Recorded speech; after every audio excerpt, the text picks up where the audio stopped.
जय हिंद. मी brigadier Hemant Mahajan. आपल्याला आठवत असेल की काल बातमी आली की अग्नी 5 नावाचं आपल्याकडे एक मोठं क्षेपणास्त्र आहे. त्याचं ओरिसामधून टेस्टिंग झालं आणि ते अत्यंत यशस्वी झालं. आणि अग्नी 5 हे ग्राउंड टू ग्राउंड असं असलेलं क्षेपणास्त्र आहे किंवा मिसाईल आहे, ज्याची रेंज 5,000 किलोमीटरहून सुद्धा जास्त आहे. याचा अर्थ असा होतो की जेवढी टार्गेट्स चीनच्या आतमध्ये आहे, तिथे आपण अग्नी 5च्या मदतीने हल्ला करू शकतो. आणि अग्नी 5ची रेंज तर 5,000 आहे, म्हणजे हे इंटरकॉन्टिनेंटल बॅलिस्टिक मिसाईल आहे. हे दोन्ही प्रकारचे वॉरहेड्स बरोबर घेऊन जाऊ शकतात. एक तर कन्व्हेन्शनल म्हणजे हाय एक्सप्लोजिव्ह वॉरहेड, की जे वॉरहेड तिथे गेलं की स्फोट होतो आणि मोठा मोठा स्फोट होऊन टार्गेट हे बर्बाद केलं जातं. किंवा दुसरं न्यूक्लिअर वेपन्स म्हणजे अणुबॉम्ब किंवा हायड्रोजन बॉम्ब, हे सुद्धा अग्नी मिसाईल वरती कॅरी केले जाऊ शकतात. तर याच्यामुळे आपली जी क्षमता आहे ही अत्यंत वाढलेली आहे न्यूक्लिअर वॉर लढण्याची. आपल्याला आठवत असेल की काही दिवसापूर्वी पाकिस्तानचे जे आर्मी चीफ आहेत जनरल मुनीर, हे अमेरिकेमध्ये होते आणि त्यांनी तिथून दोन मोठ्या घोषणा केल्या. एक तर ते म्हणाले की भारत आणि पाकिस्तान मधला जर काश्मीरचा मुद्दा सॉल्व्ह झाला नाही तर एक मोठं अणुयुद्ध होऊ शकतं, ज्यामध्ये अर्ध जग हे बर्बाद होऊ शकतं. अशा प्रकारची त्यांनी धमकी दिली होती. त्याची आपण काळजी करू नये.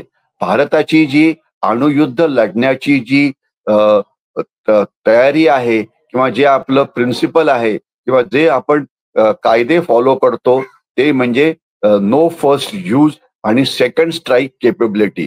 याचा अर्थ आपण कधीही न्यूक्लिअर वेपन्स पाकिस्तान किंवा चीनच्या विरोधात स्वतःहून कधी वापरणार नाही. परंतु जर आपल्यावरती पाकिस्तान किंवा चीननी जर हल्ला केला, तर आपण त्या हल्ल्याला सहन करून पाकिस्तान आणि चीनवरती आपण एवढा मोठा प्रतिहल्ला करू शकतो की ज्याच्यामुळे त्यांचं प्रचंड नुकसान होईल. याला सेकंड स्ट्राईक केपेबिलिटी असं म्हटलं जातं. सेकंड स्ट्राईक केपेबिलिटीची जी क्षमता असते ती अनेक बाबींमुळे आपल्याला मिळते. आपण आज न्यूक्लिअर वेपन्स हे क्षेपणास्त्रांच्या मदतीने जमिनीवरनं फायर करू शकतो.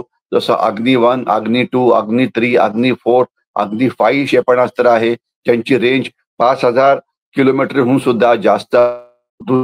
आपल्याकडे हवाई दलाच्या मदतीने आपण आकाशातून सुद्धा न्यूक्लिअर वेपन्स फायर करू शकतो. जसं राफेल विमानातनं न्यूक्लिअर वेपन टाकता येईल किंवा मिग 29 मधनं होईल किंवा सुखॉई मधनं होईल. म्हणजे आपण आकाशातनं सुद्धा न्यूक्लिअर वेपन्स टाकू शकतो पाकिस्तान किंवा चीनवरती. तिसरं, आपल्याकडे जी मोठी लढाऊ जहाजं आहेत, फ्रिगेट्स आहेत, डिस्ट्रॉयर्स आहेत, त्याच्यावरनं सुद्धा क्षेपणास्त्रांच्या मदतीने आपण पाकिस्तान किंवा चीनवरती हल्ला करू शकतो.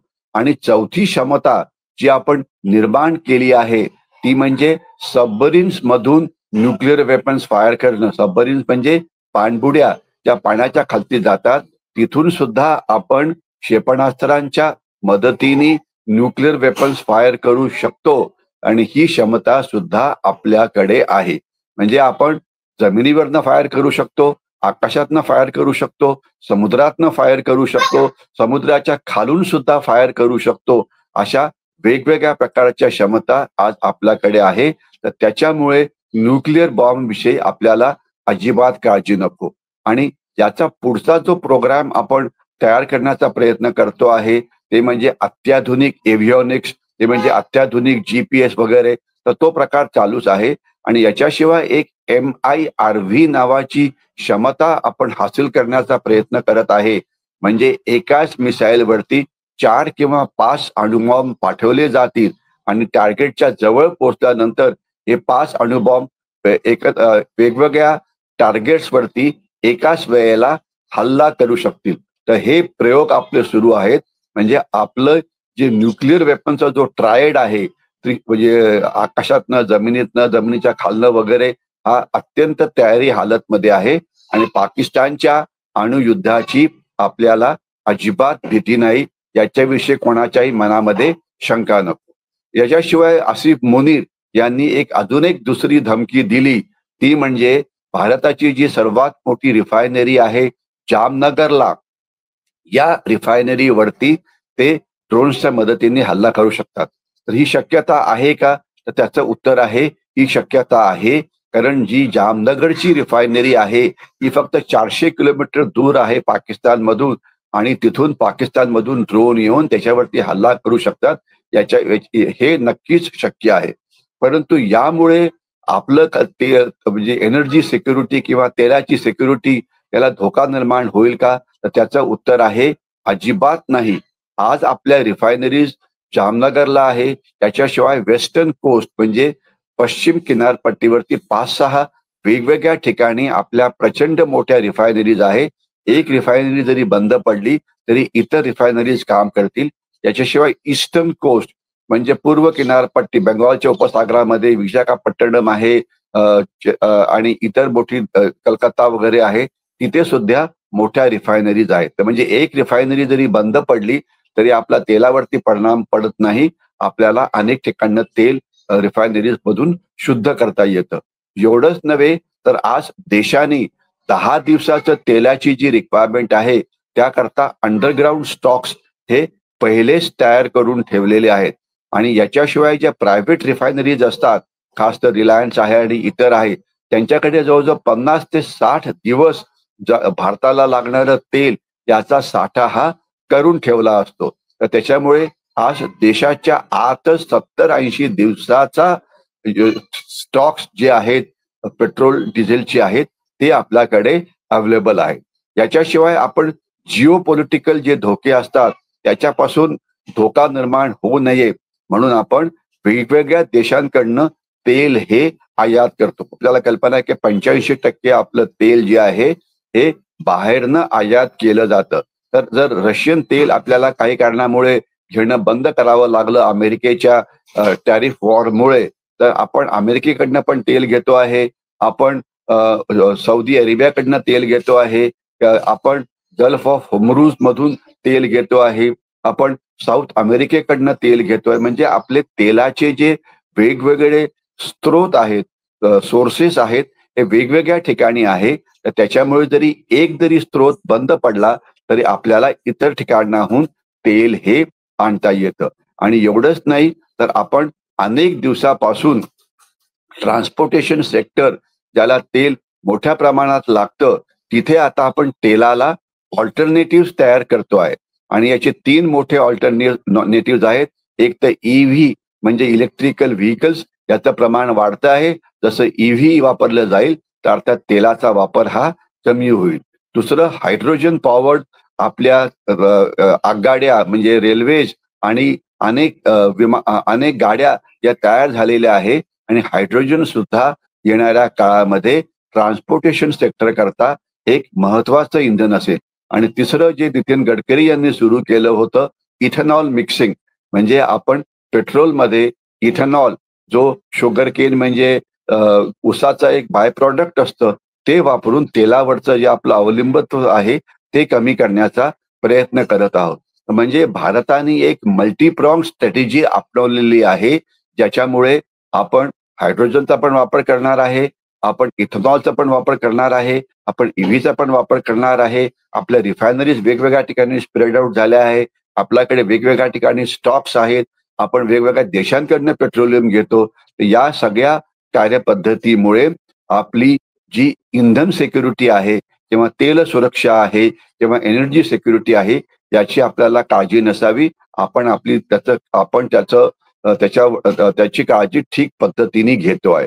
आणि याच्यामधला शेवटचा जो मुद्दा आहे तो म्हणजे ड्रोन वॉरफेअर.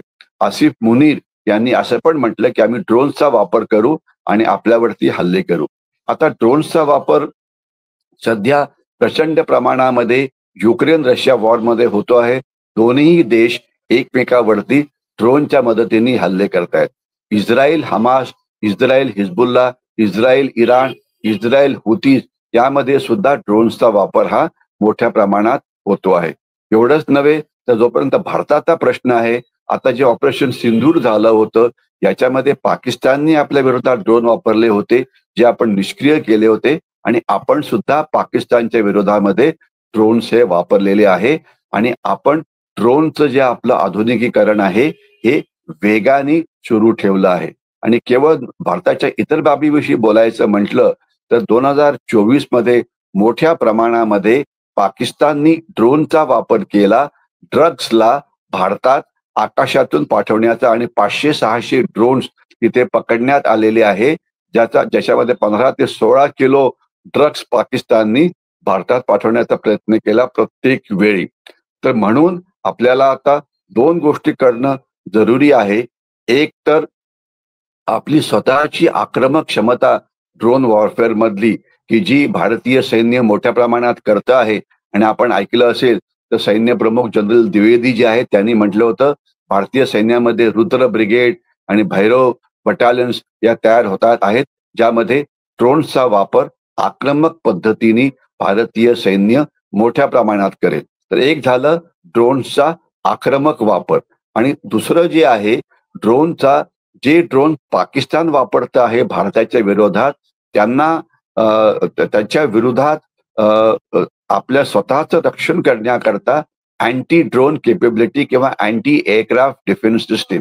आपण जर पंतप्रधानांचं भाषण ऐकलं असेल 15 ऑगस्टचं, तर त्यात त्यांनी मेन्शन केलं की आम्ही पुढच्या 10 वर्षामध्ये जी आमची स्ट्रॅटेजिक महत्वाची टार्गेट्स आहेत देशामध्ये, म्हणजे मोठ्या तेलाचे कारखाने आहेत की जे जनरली समुद्र किनाऱ्यावरती असतात, न्यूक्लिअर पॉवर स्टेशन्स आहेत, याच्याशिवाय काही मोठी शहरं खास तर मुंबई वगैरे जी भारताची आर्थिक राजधानी आहे, तर इथे आम्ही ड्रोनच्या विरोधामध्ये अँटी एअरक्राफ्ट डिफेन्स सिस्टीम ही बनवतो आहे. आणि फेजेसमध्ये महत्वाच्या टार्गेट्सना अँटी ड्रोन प्रोटेक्शन हे पहिले दिलं जाईल.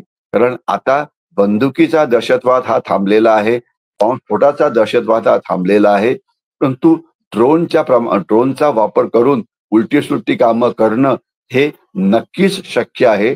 म्हणून आपल्याला जे अँटी ड्रोन सिस्टीम जे आहेत त्या भारतात बनवाव्या लागतील. आणि पंतप्रधानांच्या म्हणण्याप्रमाणे पुढच्या 10 वर्षामध्ये आपल्याकडे ही जी क्षमता आहे ही निर्माण होईल. आणि आपण जर पाकिस्तानने कुठेही ड्रोनचा जर गैरवापर केला तर आपण त्यांना धडा हा शिकवू शकतो. तर हे आपण सगळं लक्षात ठेवायला पाहिजे. आणि आपण या सगळ्या क्षेत्रामध्ये अतिशय मेथॉडिकली काम करतो आहोत आणि देशाला सुरक्षित ठेवण्याचा प्रयत्न करतो आहोत. आणि याच्यामध्ये मी शेवटचा मुद्दा हा पण देईन की आता म्हणजे 2 दिवसापूर्वी जे फॉरेन मिनिस्टर आहेत चीनचे, ते भारतात आलेले होते. आणि चीननी सडनली भारताला काही कन्सेशन द्यायचं ठरवलं. आणि आता आपल्या समोर सध्या जे टॅरिफ वॉर आहे अमेरिकेचं, ते एक मोठं आव्हान आपल्या समोर आहे. 29 ऑगस्ट पासून 50% टॅरिफ म्हणजे आयात कर हा भारतावरती लावला जाईल अमेरिकेकडून. तर म्हणजे त्यावेळेला भारताची कुठलीही गोष्ट अमेरिकेला निर्यात करणं हे अतिशय कठीण होईल. कारण 50% किंमत वाढली तर अमेरिका आपल्याकडनं काहीही घेणार नाही. तर म्हणून आपण आता ऑल्टरनेट सोर्सेस आपल्या व्यापाराकरता तयार करतो आहे. याच्यामध्ये चीनची व्यापारपेठ हा एक पर्याय आहे. याच्याशिवाय युरोपियन व्यापारपेठ हा दुसरा पर्याय आहे. याच्याशिवाय साऊथ ईस्ट एशियाचे देश आहेत, मिडल ईस्टचे देश आहे, हा तिसरा पर्याय आहे. म्हणजे जे वेगवेगळे ट्रेडिंग ब्लॉक्स आहेत ज्यांच्याशी आपण आर्थिक आणि व्यापार संबंध आणि फ्री ट्रेड अग्रीमेंट मजबूत करण्याचा प्रयत्न करतो आहे. आणि याच वेळेला एक अत्यंत महत्वाची घोषणा पंतप्रधान श्री नरेंद्र मोदी यांनी केली होती, ते म्हणजे जीएसटी रिफॉर्म. जीएसटीचा अर्थ आपल्याला कळतो, हा जो टॅक्स लागतो, तर त्याच्यामध्ये मोठ्या प्रमाणामध्ये जीएसटीचे रेट्स कमी होणार आहेत अशा प्रकारची बातम्या येतात. कारण आता पुढच्या काही महिन्यामध्ये भारतामध्ये 3-4 मोठे फेस्टिवल्स म्हणजे सण येतील. याच्यामध्ये पहिले गणेश चतुर्थी आहे, मग त्याच्यानंतर दसरा आहे, मग त्याच्यानंतर दुर्गा पूजा, मग त्याच्यानंतर दिवाळी. आणि या वेळेला भारतीय मोठ्या प्रमाणामध्ये खरेदी करतात. आणि भारतीयांनी मोठ्या प्रमाणात खरेदी करावी याकरता सरकार त्यांना प्रोत्साहन देण्याकरता जीएसटीचा पण रेट कमी करायचा प्रयत्न करतो आहे. तर अशा प्रकारे आपण आपल्या राष्ट्रीय हिताचं रक्षण करतो आहे. थोडी मदत अमेरिकेची घेऊन, थोडी मदत चीनची घेऊन, थोडी युरोपियन युनियनची, आणि स्वतःची बाजारपेठ वापरून. मी इथेच थांबतो. जय हिंद.